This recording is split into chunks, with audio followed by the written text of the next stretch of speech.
তিরমিজি শরীফ রাখা থাকে, সেই জন্য এই কথা মনে করে তার ঘরে আল্লাহর নবী আছেন কথা বলতেছে। এই বুখারী শরীফের প্রথম হাদিস কি? ইন্নামাল আমালু বিন্নিয়াত।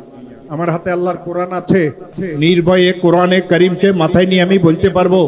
এই হাদিস আমি পড়েছি মাওলানা নাসির আহমদ খান সাহেবের কাছে, তিনি পড়েছেন মাওলানা হুসাইন আহমদ মাদানির কাছে, তিনি পড়েছেন মাওলানা মাহমুদুল হাসান দেওবন্দির কাছে, তিনি পড়েছেন মাওলানা কাসিম নানুতুবির কাছে, তিনি পড়েছেন আব্দুল গনি মুজাদ্দিদির কাছে, তিনি পড়েছেন শাহ ইসহাক দেহলভির কাছে, তিনি পড়েছেন শাহ আব্দুল আজিজ দেহলভির কাছে, তিনি পড়েছেন শাহ ওলিউল্লাহ মুহাদ্দিস দেহলভির কাছে, তিনি পড়েছেন ইমাম আবু তাহের মাদানির কাছে, তিনি কয়েক ওয়াস্তাতে হাদিস পড়েছেন আবু আব্দুল্লাহ ফিরাবরির কাছে।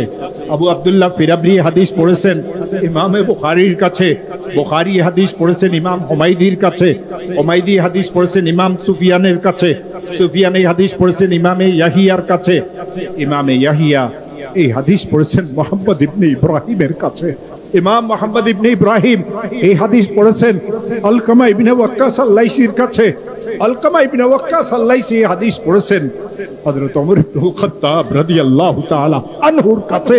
হযরত ওমর বলেন, আমি আল্লাহর রাসূলকে মসজিদে নববীর মিম্বরে বসিয়ে এই হাদিস বলতে শুনেছি। যেই সমস্ত গাধারা আজ ইসলামের বিরুদ্ধে কথা বলে, আমি জিজ্ঞাসা করি তোদের এমন কোন কিতাব আছে, এমন কোন বই আছে, যেই কিতাবের এমন কোন লাইন আছে যেই লাইনের প্রমাণ তোরা আমাদেরকে দিতে পারবি? কোরআন যেভাবে সংরক্ষিত, আল্লাহ রাসূলের হাদিসও সংরক্ষিত। এই নাস্তিকেরা যুগে যুগে চিৎকার করেছিল, আজও করতেছে, ভবিষ্যতেও করবে।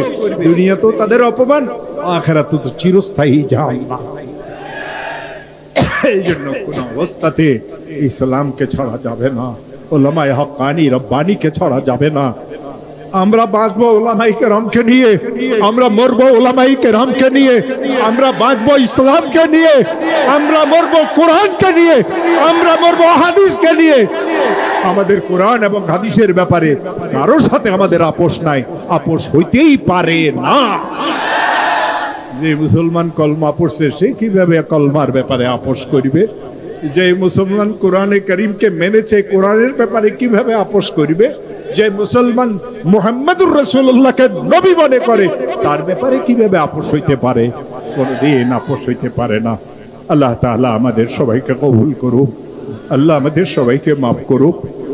আমি বলেছিলাম আমি 3টা দোয়া আপনাদের জন্য করে যাব। প্রথম দোয়া, যাওয়াদাকুমুল্লাহু তাকওয়া, রাসূলের অনুসরণে প্রথম দোয়া, আল্লাহ আপনাদের সকলকে তাকওয়াই পরহেজগারি দান করুক। ওয়া গাফারা লাকুম যুনুবাকুম, আল্লাহ আপনাদের সমস্ত গুনাহ খাতাকে maaf করিয়ে দেন।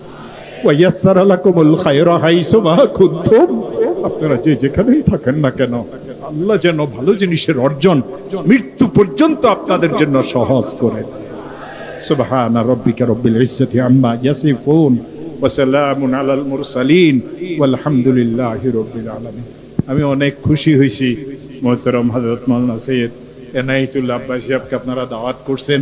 ওনার অনেক ভক্ত, আমার সাথে মাঝে মধ্যে এয়ারপোর্টে দেখা হয়, আর দেখা হওয়ার সুযোগ নেই। গত সপ্তাহ আমার কাছে খবর পাঠাইছে ড্রাইভারকে দিয়া আমি যেন একটু ওনার দরবারে যাই, কিন্তু বুড়া মানুষের তো সময় পাই না, ব্যস্ততা থাকে, সবকও পড়াইতে হয়। আর এয়ারপোর্টে গেলে যে এত মেহমানদারি করে, 2 ভাই সাধারণত থাকে, মাসুম একটা বাচ্চাও সাথে থাকে, একজনে কফি নিয়ে আসে, একজনে বাদাম নিয়ে আসে, ভিআইপি লাউঞ্জের এক পাশে বসা থাকে।